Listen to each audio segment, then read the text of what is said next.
Oi, tudo bem? Começa aqui a revista da Câmara. Em menos de meia hora, um resumo das principais notícias da semana e reportagens especiais. Nessa edição você vai ver que deputados concluem a votação da medida provisória do agronegócio, que seguiu para o Senado, e aprovam ultrassonografia mamária obrigatória pelo SUS, que foi a sanção presidencial. A semana no plenário foi marcada pela repercussão sobre declarações polêmicas do presidente da República. O dono da empresa Iacos contradiz o ex-funcionário Hans River na CPI das fake news e admite disparos de WhatsApp para as campanhas de Haddad e também de Jair Bolsonaro em 2018. Novas regras de trânsito, Fundeb, emprego verde e amarelo. Comissões avançam nas discussões dos temas e já tem relatório para ser votado depois do Carnaval. Criada a comissão mista que vai unificar os textos da reforma tributária da Câmara e do Senado. E na reportagem especial você vai ver experiências de gabinetes compartilhados e mandatos coletivos. Iniciativas inovadoras que miram a melhor qualidade da política.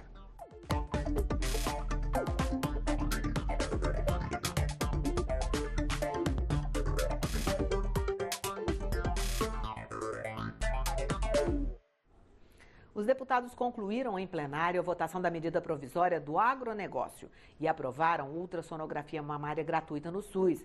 Mas a semana foi marcada pela repercussão sobre declarações polêmicas envolvendo o presidente Jair Bolsonaro. O repórter Santiago Delap acompanhou. O plenário começou a semana analisando os destaques da MP do Agro, que prevê mudanças relacionadas ao crédito rural, tais como fundo de garantia para empréstimos, linhas de subvenção para a construção de armazéns de cereais e aperfeiçoamento de regras de títulos rurais. Na segunda-feira, 2 destaques foram rejeitados. Já na terça, a análise da medida provisória foi concluída com a rejeição de 4 modificações e a aprovação de outras 3, incluindo o destaque apresentado pelo Democratas, permitindo que produtos vinculados à cédula de produto rural sejam considerados bens de capital essenciais à atividade empresarial do agricultor e que possam ser incluídos em processos de recuperação judicial. São pequenos produtores rurais, mas grandes produtores rurais também, que estão na pessoa física e que não tem contabilidade, não tem empresa, fazem empréstimos vultuosos e depois querem recuperação judicial. Isso é insegurança jurídica, isso é aumento do custo do crédito para quem é sério. Temos aqui na casa, presidente, um projeto tratando especificamente de recuperação judicial.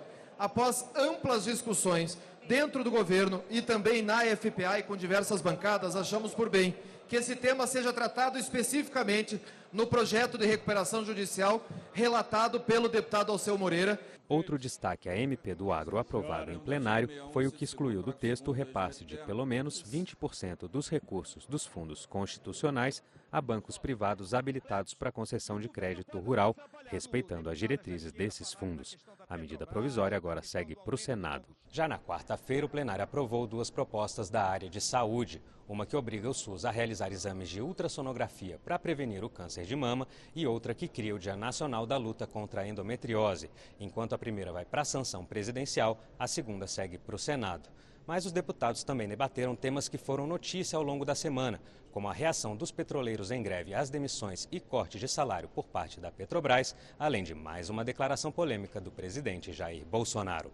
O que Patrícia Campos Melo revelou foi um esquema de disparos em massa do WhatsApp e abuso do poder econômico na campanha de Jair Bolsonaro. O nosso desagravo é porque ela é atacada por ser jornalista, por ser mulher. A maldade não está em quem fala, está em quem ouve.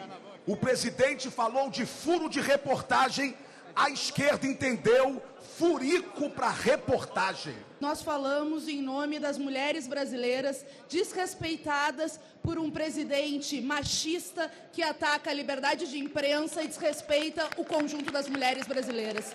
Nós falamos em nome das Marias, das Joanas, das Veras, das Lúcias, das mulheres vítimas da violência doméstica e familiar e das mulheres vítimas da cultura do estupro, do sexismo e da misoginia. Essa fala desrespeitosa não condiz com a fala de um presidente e não condiz com a altura e o tamanho do Brasil. Infelizmente, o Brasil deu uma fraquejada. Todo repúdio a essa atitude repugnante do presidente Jair Bolsonaro. Bolsonaro! Para além da roubalheira que esse pessoal da esquerda cometeu, que revoltou tanto as pessoas, esse tipo de discurso também revolta. A deputada diz que fala em nome de todas as mulheres. Calma aí, será que não tem mulher aqui comigo, não? Bolsonaro tá aí já. Uma banana, em nome de todas as mulheres, uma banana em torno de todas as mulheres. Isso aqui é a imposição do politicamente correto para tentar calar a boca do presidente Jair Bolsonaro. O politicamente correto não é sobre o que se fala, mas sobre quem fala.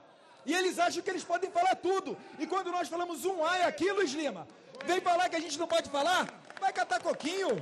O presidente da Câmara, deputado Rodrigo Maia, ponderou sobre como a sequência de declarações presidenciais polêmicas pode acabar refletindo na economia do país. Todo mundo sabe a importância que tem para a democracia, a liberdade de imprensa, todo mundo sabe o respeito, né, às mulheres, aos jornalistas, a liberdade de imprensa, a liberdade de imprensa, tudo que acontece que vai na linha ao contrário, vai sinalizando de forma negativa para a sociedade, né, e para os investidores no Brasil.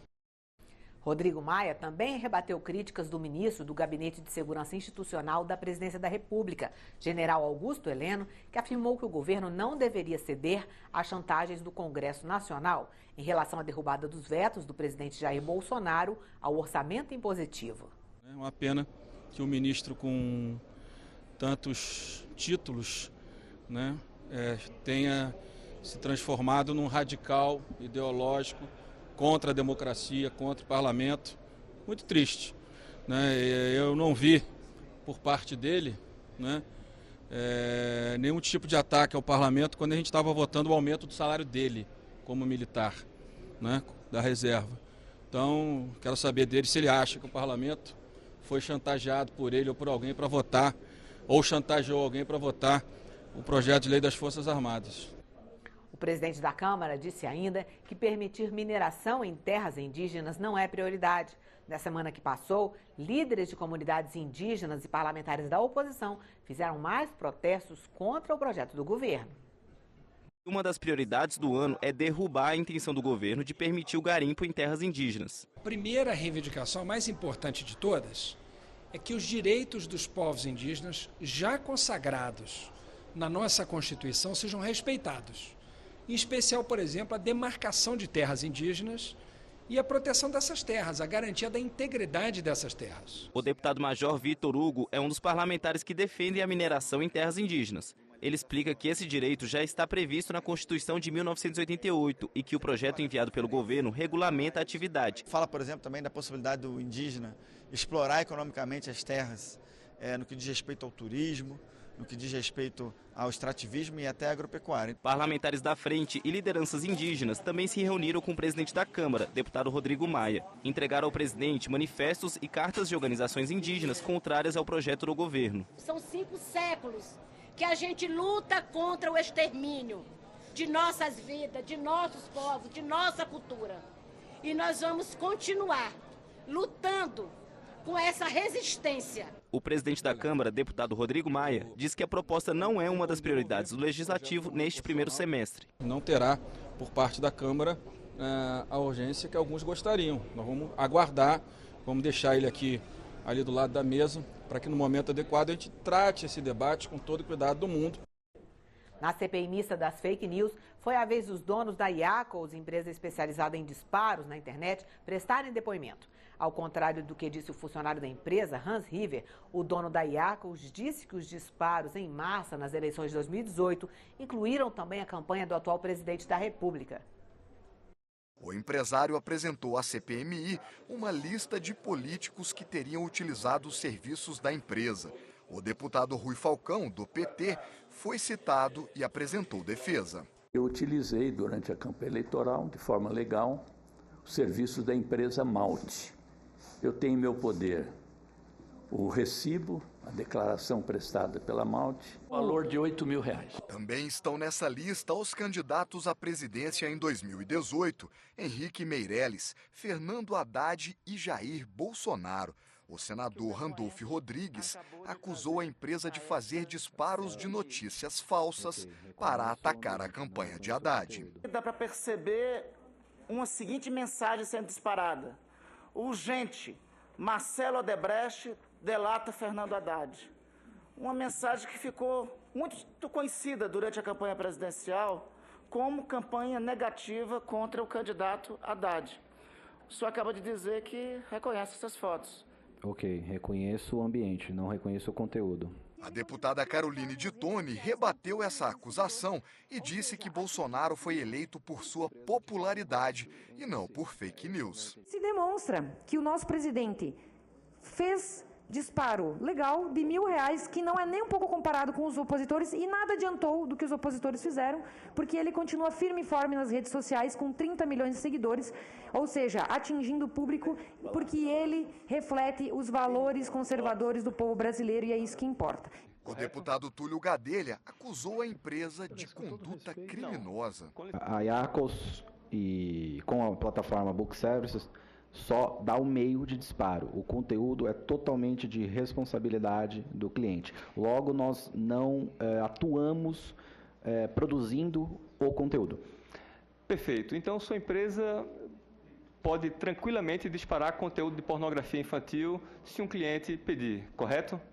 Permaneço calado. Deveria ser uma comissão dedicada a investigar a Deep Web, problemas de pedofilia, crime nas redes. Só que ela não faz nada disso, não. Ela quer pegar o candidato, quer pegar o presidente Bolsonaro e dizer que ele foi eleito com base em fake news. Lídice da Mata negou que a CPMI tenha objetivos políticos e também falou do impacto do trabalho da comissão sobre a sociedade brasileira. O Superior Tribunal Eleitoral, a Polícia Federal, o Supremo Tribunal, todos têm acompanhado o desenvolvimento dessa discussão na CPMI, porque todos estão buscando verificar como nós vamos enfrentar este mal que causa um prejuízo tão grande à sociedade brasileira, ao cidadão e, em especial, à política brasileira. A CPMI agora vai fazer uma reunião na semana que vem para votar requerimentos que pedem a convocação de mais de 100 pessoas.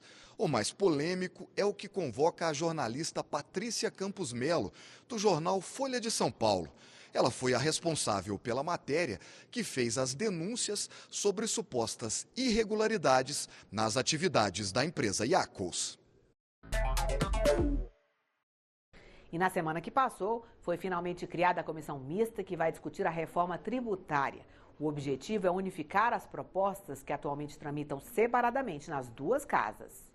25 deputados e 25 senadores terão 45 dias para produzir um texto único, que consolide as propostas que tramitam nas duas casas. Rodrigo Maia disse que a reforma tributária é importante, porque vai fazer com que o país retome o crescimento econômico.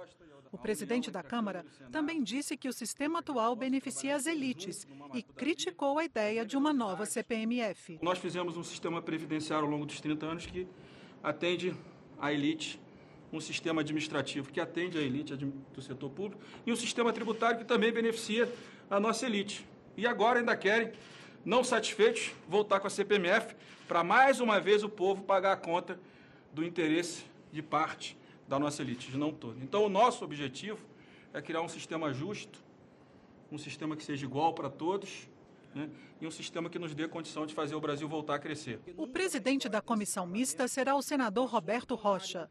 Ele comentou a possibilidade de uma terceira proposta ser enviada pelo Poder Executivo. É mais razoável que o governo faça o que tem feito com outras matérias. Eles apresentem a nós os conteúdos que interessem ao governo federal. O que tem que temer é a sociedade brasileira no sistema atual, que é um sistema altamente regressivo, que penaliza aqueles que mais precisam, numa sociedade que é extremamente desigual, onde se tem tanta concentração de riqueza e que quem é mais rico paga menos. Adiada para depois do Carnaval, a votação do relatório que torna permanente o Fundeb, o Fundo para a Educação Básica. Relator na comissão que trata de mudanças no Código de Trânsito apresenta o texto final.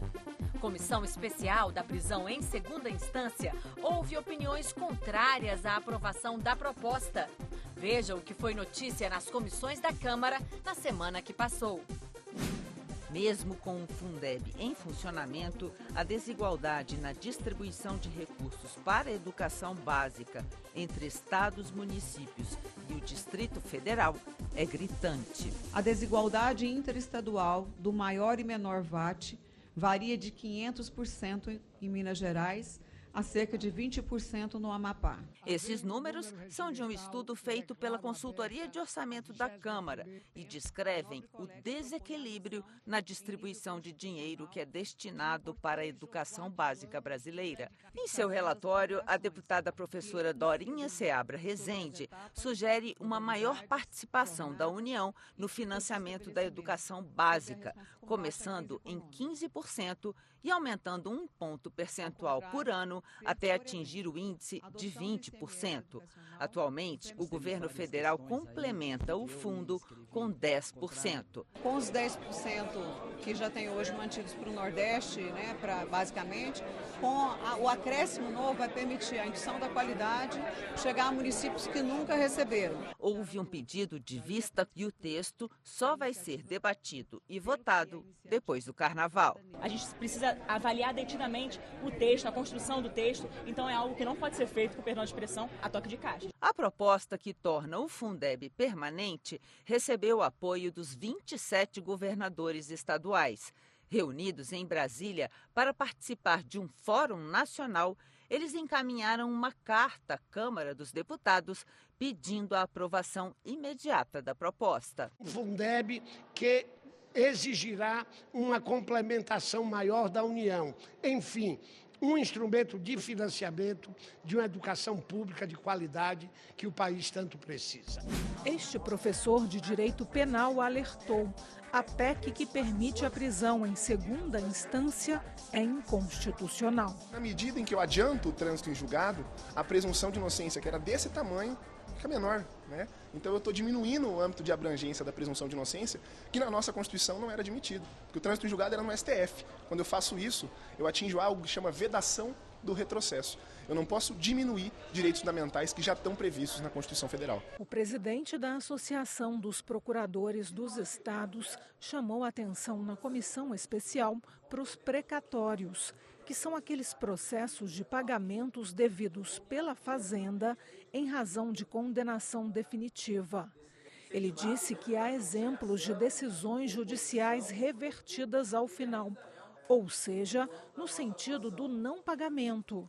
Nesse caso, com o fim de alguns recursos e a adoção do trânsito definitivo em segunda instância, como prevê a PEC em análise pelos deputados, como é que o dinheiro pago indevidamente seria devolvido aos cofres do Estado? Especialmente nas requisições de pequeno valor, certamente nós vamos ter o cumprimento da obrigação por parte do Estado, o pagamento, antes dessa ação revisional ter sido apreciada. A presidente da Associação dos Defensores Públicos também fez ressalvas à proposta de emenda à Constituição e disse que, caso aprovada, a PEC valeria tanto para a área civil quanto para a penal. Ao alterar o recurso extraordinário e o recurso especial, transformando em ações revisionais, esses recursos eles não trabalham só na esfera penal, eles atingem as demais áreas, do judiciário. Semana passada, o ministro da Justiça, que defende a ideia da prisão em segunda instância, já havia se pronunciado na comissão sobre a PEC atingir as áreas civil e penal. O que eu acho, porém, é que essa extensão aos casos cíveis não pode ser um preço a impedir a aprovação disso para os casos criminais. Nós sabemos que tem um grupo aqui que não concorda com a mudança nas demais áreas, porque essa sim vai mexer com muitos poderosos. O deputado Juscelino Filho apresentou o relatório na comissão que analisa novas regras de trânsito. O relator manteve o aumento da pontuação para que se perca a carteira de habilitação, 40 pontos. Antes era 20. Mas, de acordo com o texto, quem tiver 2 infrações gravíssimas continua perdendo a carteira quando atingir 20 pontos. Motoristas profissionais só perdem a carteira com 40 pontos, independentemente da gravidade das multas que receberem. O governo pretendia acabar com a obrigatoriedade do exame toxicológico para motoristas profissionais, mas o relator manteve no texto essa exigência para motoristas que tenham habilitação nas categorias C, D e E. O objetivo é impedir o uso de estimulantes, como o chamado ribite e a cocaína. O relator também contrariou regra proposta pelo governo para acabar com a multa da cadeirinha. Juscelino Filho, indo no caminho contrário, endureceu a regra. Se o texto dele virar lei, crianças terão que usar a cadeirinha até 10 anos de idade ou quando atingirem 1,45 m de altura. E a multa é gravíssima. Isso não foi criado da nossa cabeça, isso foi baseado em estudos feitos por organizações sociais ligadas ao trânsito, à criança segura. Os deputados pediram vista conjunta do relatório para tentar ganhar mais tempo e assim negociar mudanças no texto. Dessa forma, o projeto só poderá ser votado daqui a 2 sessões do plenário da Câmara. O deputado Darcy de Matos foi um dos autores do pedido. Ele argumentou que o relator incluiu no texto a obrigatoriedade de que o certificado de licenciamento anual seja emitido na forma de cartão plástico. O parlamentar explicou que, entre outros motivos, pediu vista para tentar retirar do texto essa determinação. A comissão mista da medida provisória que cria o programa de emprego verde-amarelo se reuniu para conhecer o relatório do deputado Cristino Áureo. A medida pretende estimular a criação de empregos para jovens entre 18 e 29 anos, flexibilizando as regras de contratação para as empresas. O relator recebeu quase 2.000 pedidos de alteração ao texto. No relatório apresentado, o deputado acatou cerca de 480 emendas. Entre elas, a que aumenta o percentual de contratações pelas empresas e também a que inclui no programa maiores de 55 anos que estejam desempregados há mais de um ano. Resolve os 2 principais problemas do mercado. Jovens que precisam ingressar e pessoas de mais idades que, permanecendo mais tempo sem vínculo, vão cada vez mais se distanciando dessa oportunidade e virando, ao invés de um contribuinte da Previdência, virando um cliente possível para o BPC. Mesmo com mudanças no texto, quem é contra a medida provisória diz que o programa verde-amarelo provoca uma precarização das leis trabalhistas e perda de direitos dos trabalhadores. Na prática, permanece este conceito de que o patrão será desonerado, o desempregado terá que pagar por essa Bolsa Patrão e essa desoneração, a multa que o patrão terá para demitir é menor e isso possibilita que ele coloque no lugar do trabalhador que tem os direitos, um trabalhador que não tenha direitos. A discussão e votação do relatório vai acontecer no mês de março. Se aprovado, segue para debate no plenário da Câmara dos Deputados. Se no mundo todo há procura constante por melhores práticas, na política não é diferente. Iniciativas inovadoras têm sido adotadas para melhorar a qualidade e ampliar o alcance do mandato parlamentar. O repórter Cid Queiroz foi conhecer as experiências de gabinete compartilhados em mandatos coletivos.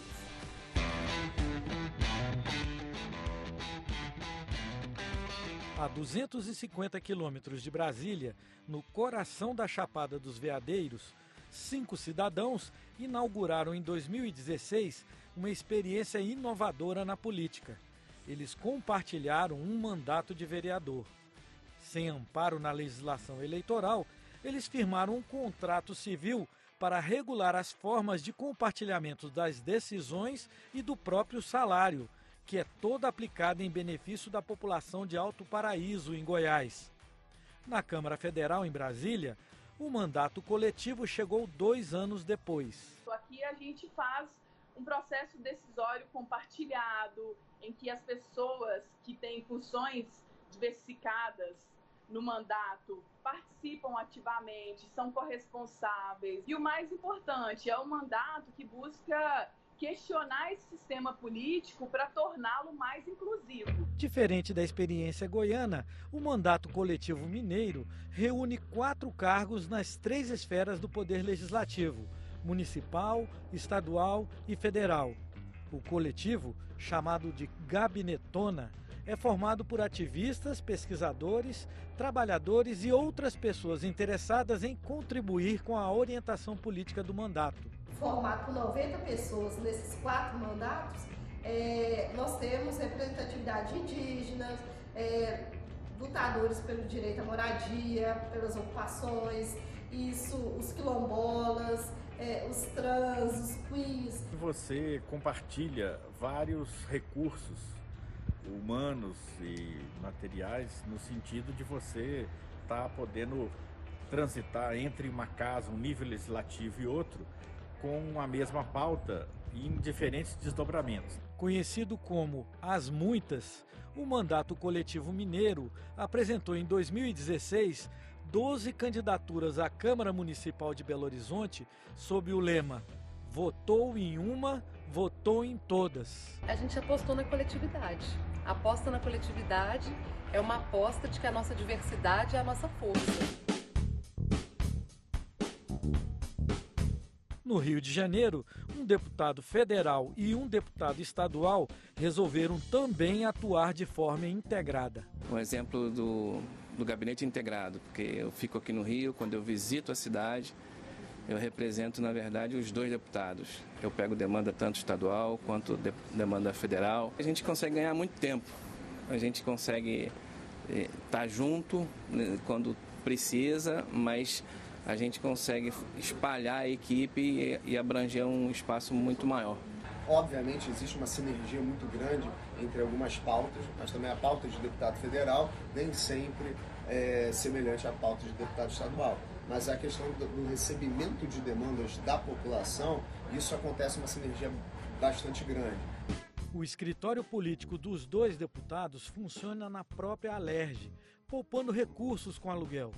Ao ter seus representantes na Assembleia Legislativa e na Câmara Federal atuando em sintonia fina, quem ganha é o cidadão. A pessoa, quando ela tem um problema, ela não entende se é municipal, estadual ou federal. Ela sabe que ela tem um problema e que ela precisa resolver. E com isso a gente consegue dar a melhor solução possível com recursos menores, né, com uma equipe compartilhada. Duas deputadas resolveram unir os gabinetes e juntar as suas equipes. Aqui, elas não têm uma mesa de trabalho exclusiva para elas. O espaço é totalmente dedicado às assessorias e para receber o cidadão. Este é um exemplo de gabinete compartilhado.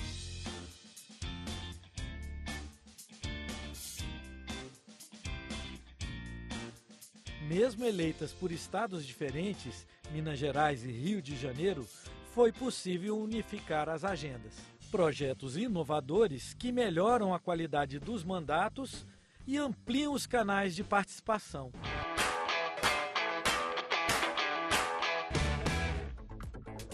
É isso. Você pode rever a revista da Câmara na TV aberta ou a cabo e também na internet, no endereço youtube.com/Câmara dos Deputados Oficial.